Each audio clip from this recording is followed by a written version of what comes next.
पुराने समय में किसी नदी के किनारे एक संत रहते थे। उनके आश्रम के आसपास लंबी लंबी घास उग आई थी। संत उस घास से टोकरी बनाने की कला जानते थे। एक दिन संत ने आश्रम की सफाई की और उस घास से एक टोकरी बना दी। संत को घास से टोकरी बनाना अच्छा लगता था।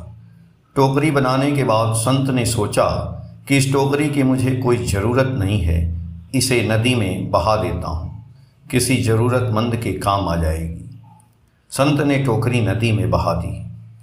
अगले दिन संत ने फिर एक टोकरी बनाई और नदी में बहा दी। इस काम से उनका समय कट जाता था, इसीलिए काफ़ी दिनों से वे ये काम करते रहे।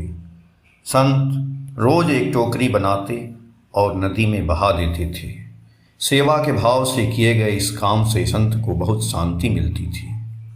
एक दिन संत ने सोचा कि मैं व्यर्थ ही ये काम कर रहा हूँ, घास की टोकरी बनाकर नदी में बहा देता हूँ, इससे किसी को लाभ नहीं मिलता है।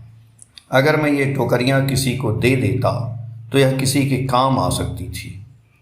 ये बात सोचकर संत ने अगले दिन से घास की टोकरियाँ बनानी बंद कर दी। कुछ दिन बाद संत नदी के किनारे टहलने निकले। आगे जाकर उन्होंने देखा कि एक वृद्ध महिला नदी किनारे बैठी थी। वह दुखी दिख रही थी। संत ने महिला के दुख का कारण पूछा तो उसने बताया कि मेरा उस दुनिया में कोई नहीं है, मैं अकेली हूँ। कुछ दिनों पहले तक नदी में रोज़ घास से बनी सुंदर टोकरी बहकर आती थी, जिसे बेचकर मैं अपना गुजारा कर लेती थी, लेकिन अब टोकरियाँ आना बंद हो गई हैं, इसलिए मैं दुखी हूँ। महिला की बात सुनी तो संत को अपनी गलती पर अपार एहसास हुआ। पहले दिन से संत ने फिर से घास की टोकरियाँ बनाकर नदी में बहाने लगी। इस प्रसंग की सीख यह है कि निस्वार्थ भाव से किसी की मदद के लिए कोई काम किया जाए तो उससे मिलने वाले लाभ के बारे में नहीं सोचना चाहिए।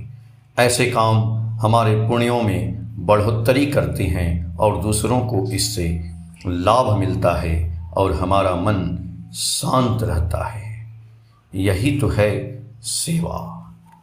जय गुरु।